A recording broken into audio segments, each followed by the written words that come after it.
बिहार में दूसरे चरण के मतदान के बाद अब जो तस्वीर निकलकर सामने आई है उनकी सियासी गलियारों में हलचल मचा दी। पोल ऑफ पोल्स के मुताबिक नीतीश कुमार और बीजेपी का गठबंधन एनडीए फिर से सत्ता में लौटता दिख रहा है। सवाल है, क्या जनता ने विकास के नाम पर वोट दिया या जातीय समीकरणों ने फिर कमाल किया?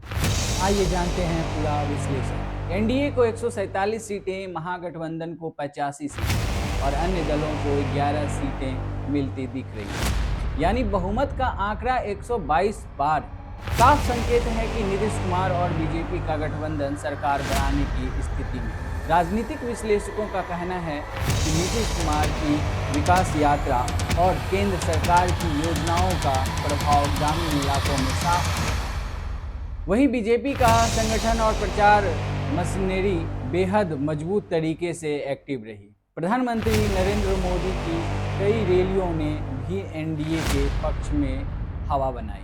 वहीं महागठबंधन के अंदर आरजेडी कांग्रेस की तालमेल की कमी और उम्मीदवार चयन की असहमति ने असर डाला। शांत किशोर की जन स्वराज पार्टी की चर्चा जरूरी है, लेकिन पोल ऑफ पोल्स के मुताबिक पार्टी को 0 से 2 सीटों के बीच सीमित बताया गया। चुनावी मैदान में मेहनत के बावजूद जेएसपी को जनता ने विकल्प के रूप में नहीं अपनाया। ग्रामीण इलाकों में पार्टी की पकड़ कमजोर रही और मतदाताओं का सुझाव पारंपरिक दलों की ओर रहा। अगर वोट प्रतिशत की बात करें तो पोल ऑफ पोल्स का औसत यह है: एनडीए 47%, महागठबंधन 40%, अन्य दल 13%। यानी जनता ने एनडीए को करीब 7% की बढ़त दी है। 2020 के चुनाव में एनडीए को 125 सीटें मिली थी, जबकि इस बार के अनुमानों में यह बढ़कर 147 तक पहुंच रही है, यानी करीब 22 सीटों का फायदा। वहीं आरजेडी को पिछले चुनाव में 75 सीटें मिली थी, लेकिन अब यह आंकड़ा 60 से नीचे जाता दिखा। कांग्रेस, लेफ्ट और अन्य छोटे दलों का प्रदर्शन और भी कमजोर रहा। आरजेडी ने एग्जिट पोल्स को नकारते हुए कहा है कि असल नतीजे 180 डिग्री अलग होंगे। वहीं एनडीए नेताओं का कहना है कि ये जनता के विश्वास का प्रमाण है।